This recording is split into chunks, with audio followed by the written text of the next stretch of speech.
ओम शांति। मैं सुख स्वरूप आत्मा हूँ।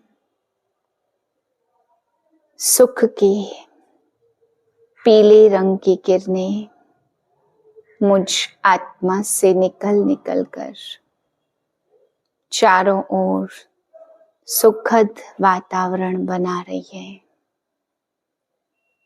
मैं सुख स्वरूप हूँ। आज की पॉइंट है, स्व उन्नति में सेवा की उन्नति में एक ने कहा, दूसरे ने हाँ जी किया। ऐसे सदा एकता और दृढ़ता से बढ़ते चलो। जैसे दादियों की एकता और दृढ़ता का संगठन पक्का है, ऐसे आदि सेवा के रत्नों का संगठन पक्का हो, इसकी बहुत बहुत आवश्यकता है। आज बाबा समझाते, बच्चे तुम जिस भावना से भक्ति मार्ग में मुझे याद करते हो, मैं उसी रूप का साक्षात्कार करा देता हूँ। बाकी ऐसा कोई रूप नहीं होता। जैसी शक्ल में भावना बैठती है वैसे ही रूप को मैं दिखा देता हूँ। बाकी बाबा कहते तुम याद में नंबरवार हो, जितना याद करेंगे उतना उतना तुम नंबर 1 बनेंगे। फिर बाबा ने कहा, कंस, अकासुर, बकासुर, रावण, कुंभकर्ण आदि सब ये संगम युग के ही नाम है। ये सभी विकारों के ही नाम है, जो अंदर में विकार बैठ करके ऐसे असुर की तरह बन जाते हैं। फिर बाबा आज समझा रहे हैं कि बच्चे तुम्हें दुख की लहरों में लहराना आना चाहिए। दुख में भी सुख स्वरूप बनना है। अगर तुम्हें लहरों में लहराना आता है, लहरों को पार करना आता है, जंप करना आता है, तो आप दुख की लहरों में थोड़ा भी मुरझाएंगे नहीं, उसको खेल समझ करके क्रॉस करेंगे। फिर बाबा आज समझा रहे कि मान लो किसी का नाम लक्ष्मी है और वो श्री लक्ष्मी श्री नारायण के गुणगान करती है कि आप सर्वगुण संपन्न हो, आप 16 कला संपूर्ण हो। तो बाबा कहते हैं वो ये नहीं समझते कि मेरा भी नाम लक्ष्मी है और मैं इनका गुणगान कर रही, तो इसमें और मुझ में क्या अंतर है। जो नाम तो दोनों के सेम है, लेकिन फिर मैं इनकी महिमा क्यों कर रही हूँ। तो कुछ न कुछ तो अंतर होगा ना, खाली नाम से अंतर नहीं है। बाबा कहते सर्वगुण संपन्न वो श्री लक्ष्मी श्री नारायण की महिमा गाती है। फिर बाबा ने भी आज समझाया कि कई बच्चे उल्टे सीधे कर्म करते और सेंटर पर आते रहते हैं, तो फिर ये सोचते भगवान तो सब कुछ जानता है, यहाँ तो भगवान पढ़ाता है। तो बाबा कहते भगवान को क्या पड़ी है तुम्हारे उल्टे सीधे कर्मों को जानने की। परंतु अगर तुम ऐसे करते हो, काला मुंह करते हो, उल्टे सीधे कर्म करके फिर यहाँ आते हो, तो बाबा कहते तुम अपनी ही सत्यानाश करते हो। तुम ऊंच पद पा नहीं सकते और दुर्गति को पाएंगे। 11/2/2025 के महावाक्य हैं। मीठे बच्चे, तुम्हें भगवान पढ़ाते हैं। तुम्हारे पास है ज्ञान रत्न, इन्हीं रत्नों का धंधा तुम्हें करना है। तुम यहाँ ज्ञान सीखते हो, भक्ति नहीं। प्रश्न है, मनुष्य ड्रामा के किस वंडरफुल नोद को भगवान की लीला समझ उसकी बड़ाई करते हैं। उत्तर है, जो जिसमें भावना रखते उन्हें उसका साक्षात्कार हो जाता है, तो समझते हैं यह भगवान ने साक्षात्कार कराया, लेकिन होता तो सब ड्रामा अनुसार है। एक ओर भगवान की बड़ाई करते और दूसरी ओर सर्वव्यापी कह ग्लानि कर देते हैं। ओम शांति। भगवानुवाच, बच्चों को यह तो समझाया हुआ है कि मनुष्य को व देवता को भगवान नहीं कहा जाता। गाते भी हैं ब्रह्म देवताय नमः, विष्णु देवताय नमः, शंकर देवताय नमः। फिर कहा जाता शिव परमात्माय नमः। यह भी तुम जानते हो, शिव को अपना शरीर नहीं है। मूल वतन में शिव बाबा और सालिग्राम रहते हैं। बच्चे जानते कि अभी हम आत्माओं को बाप पढ़ा रहे हैं और जो भी सत्संग है वास्तव में वह कोई सत्य का संग है नहीं। बाप कहते वह तो माया का संग है, वहां ऐसे कोई नहीं समझेंगे कि हमको भगवान पढ़ाते हैं। गीता भी सुनेंगे तो श्री कृष्ण भगवानुवाद समझेंगे। दिन प्रतिदिन गीता का अभ्यास कम होता जाता है, क्योंकि अपने धर्म को ही नहीं जानते।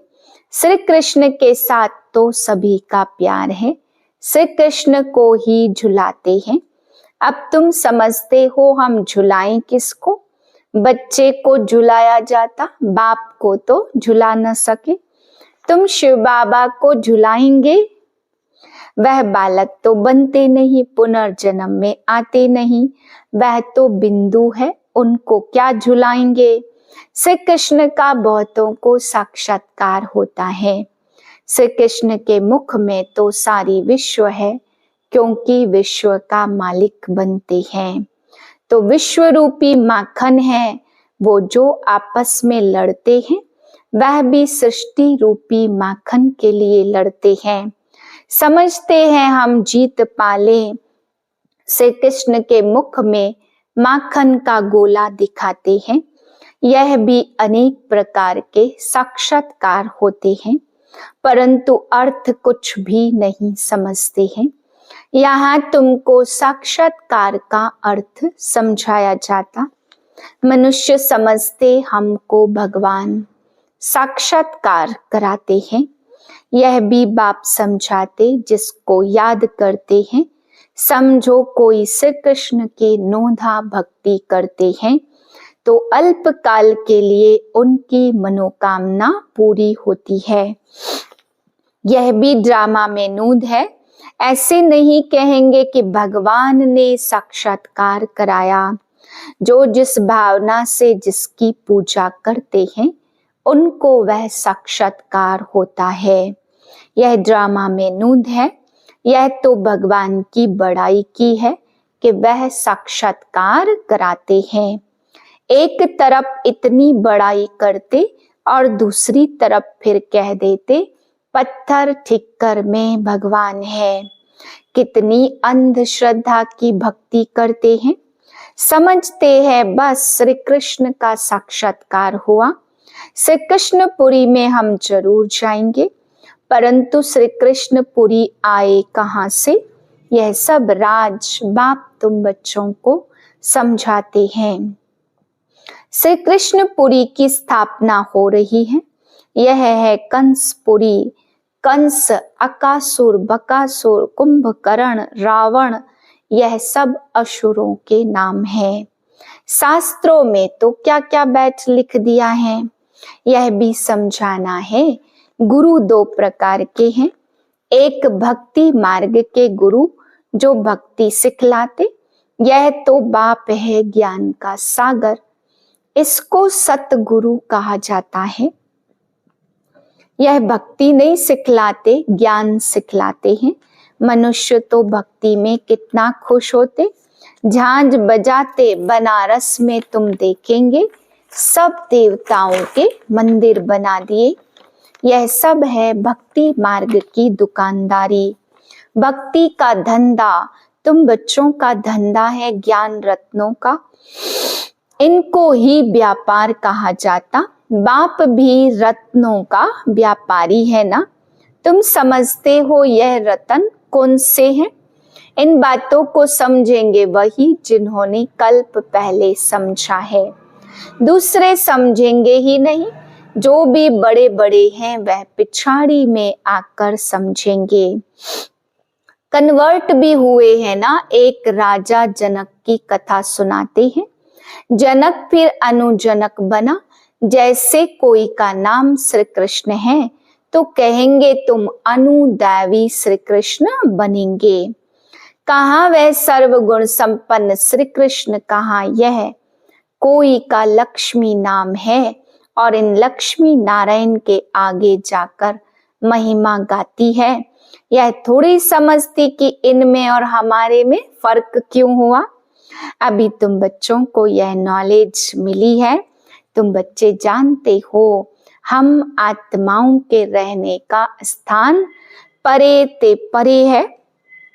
वहां सूर्य चांद की भी रोशनी नहीं।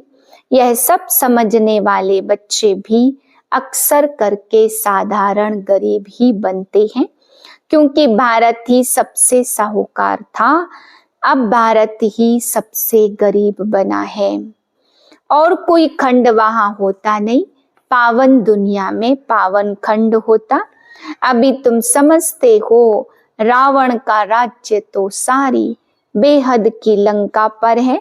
यह सारी सृष्टि समुद्र पर खड़ी है, यह टापू है, इस पर रावण का राज्य है। यह सब सीताएं रावण की जेल में हैं, उन्होंने तो हद की कथाएं बना दी हैं। यह है सारी बेहद की बात। बेहद का नाटक है, उसमें ही फिर छोटे छोटे नाटक बैठ बनाए हैं। यह बाइस्कोप आदि भी अभी बने हैं, तो बाप को भी समझाने में सहज होता है। बेहद का सारा ड्रामा तुम बच्चों की बुद्धि में है। मूल वतन, सूक्ष्म वतन और किसकी बुद्धि में हो न सके। तुम जानते हो हम आत्माएं मूल वतन की रहवासी हैं। देवताएं हैं सूक्ष्म वतनवासी, उनको फरिश्ता भी कहते हैं। वहां हड्डी मांस का पिंजड़ा होता नहीं। यह सूक्ष्म वतन का पार्ट भी थोड़े समय के लिए है। अभी तुम आते जाते हो, फिर कभी नहीं जाएंगे। तुम आत्माएं जब मूल वतन से आती हो तो वाया सूक्ष्म वतन नहीं आती, सीधी आती हो। अभी वाया सूक्ष्म वतन जाती हो। साधु संत आदि कोई भी इन बातों को नहीं जानते। वह कभी ऐसी बातें कर न सके। बाप ही बच्चों से बात करते हैं और गिन्स बिगर तो बात कर न सके। कहते हैं मैं शरीर का आधार लेकर तुम बच्चों को पढ़ाता हूँ, तुम आत्माओं की दृष्टि बाप तरफ चली जाती। यह सब है नई बातें। बाप समझाते हैं, गायन भी है सेकंड में जीवन मुक्ति, अर्थात मनुष्य नर से नारायण बन सकते हैं। जबकि बाप हेविनली गॉड फादर है, हम उनके बच्चे बने हैं तो भी स्वर्ग के मालिक ठहरे। परंतु यह भी नहीं समझते। बाप कहते बच्चे तुम्हारी एम ऑब्जेक्ट ही यह है, नर से नारायण बनना। राजयोग है ना, बहुतों को चतुर्भुज का साक्षात्कार होता है। इससे सिद्ध है विष्णुपुरी के हम मालिक बनने वाले हैं। तुमको मालूम है स्वर्ग में भी लक्ष्मी नारायण के तख्त के पिछाड़ी विष्णु का चित्र रखते, अर्थात विष्णुपुरी में इन्हों का राज्य है। यह लक्ष्मी नारायण विश्व के मालिक बनते, वह है श्री कृष्णपुरी और यह है कंसपुरी। ड्रामानुसार यह भी नाम रखे हैं। बाप समझाते मेरा रूप बहुत सूक्ष्म है, कोई भी जान नहीं सकते। कहते हैं कि आत्मा एक स्टार है, परंतु फिर लिंग बना देते, नहीं तो पूजा कैसे हो। रुद्र यज्ञ रचते तो अंगूठे मिसल सालिग्राम बनाते, दूसरी तरफ उनको अजब सितारा कहते हैं। आत्मा को देखने की बहुत कोशिश करते हैं, परंतु कोई भी देख नहीं सकते। रामकृष्ण विवेकानंद का भी दिखाते हैं ना, उसने देखा आत्मा उनसे निकलकर मेरे में समा गई। अब उनको किसका साक्षात्कार हुआ होगा? आत्मा और परमात्मा का रूप तो एक ही है। बिंदी देखा समझते कुछ नहीं। आत्मा का साक्षात्कार तो कोई चाहते नहीं है, चाहना रखते कि परमात्मा का साक्षात्कार करे। वह बैठा है कि गुरु से परमात्मा का साक्षात्कार करें। बस कह दिया ज्योति थी वह मेरे में समा गई। इसमें ही वह बहुत खुश हो गया, समझा यही परमात्मा का रूप है। गुरु में भावना रहती है, भगवान के साक्षात्कार की समझते कुछ भी नहीं है, भला भक्ति मार्ग में समझाए कौन। जैसे गणेश की पूजा करते तो उनका चैतन्य रूप में साक्षात्कार हो जाता, जैसी जैसी भावना जैसी शक्ल देखते वैसा साक्षात्कार होता है। भगवानुवाच यादव कौरव पांडव क्या करत भय। उनका यह चित्र है, पूछो तुम बताओ अपने बाप को जानते हो। नहीं जानते हो तो गोया बाप से प्रीत नहीं है ना, तो विपरीत बुद्धि ठहरे। बाप से प्रीत नहीं तो विनाश हो जाएंगे। प्रीत बुद्धि विजयंती सत्यमेव जयते, इनका अर्थ भी ठीक है। बाप की याद ही नहीं तो विजय पा नहीं सकते। अभी तुम सिद्ध कर बतलाते हो, गीता शिव भगवान ने सुनाई, उसने ही राजयोग सिखाया ब्रह्मा द्वारा। यह तो श्री कृष्ण भगवान की गीता समझकर कसम उठाते। उनसे पूछना चाहिए, श्री कृष्ण को हाजिर नाजिर जानना चाहिए व भगवान को। कहते हैं ईश्वर को हाजिर नाजिर जान, सच बोलो। तो रोला हो गया ना, तो कसम भी झूठा हो जाता है। यह पढ़ाई गुप्त है, सर्विस करने वाले बच्चों को गुप्त नशा होना चाहिए। नशे से समझाएंगे तो सफलता होगी। नई दुनिया स्थापन होनी है महाभारत लड़ाई के बाद। बाप कहते अपनी जांच करो, हम कितना याद में रहते हैं। योग में सब नंबरवार है। अभी फेल हुए तो कल्प कल्पांतर फेल होते रहेंगे, फिर ऊंच पद पा नहीं सकेंगे। पुरुषार्थ करना चाहिए ऊंच पद पाने का। ऐसे भी कई सेंटर्स पर आ जाते जो विकार में जाते रहते और फिर सेंटर्स पर भी आते रहते। समझते ईश्वर तो सब देखता जानता है। अब बाप को क्या पड़ी है जो यह बैठ कर देखे। तुम झूठ बोलेंगे विकर्म करेंगे तो अपना ही नुकसान करेंगे। यह तो तुम समझते हो, काला मुंह करता हूं तो ऊंच पद पा नहीं सकूंगा। सो बाप ने जाना तो भी बात तो एक ही हुई। उनको क्या दरकार पड़ी है, अपनी दिल खानी चाहिए। मैं ऐसा कर्म करने से दुर्गति को पाऊंगा। पावन बनने के लिए बाप को याद करना है। तुमको यही फुरना चाहिए, हम अच्छी रीति पढ़कर ऊंच पद पावे।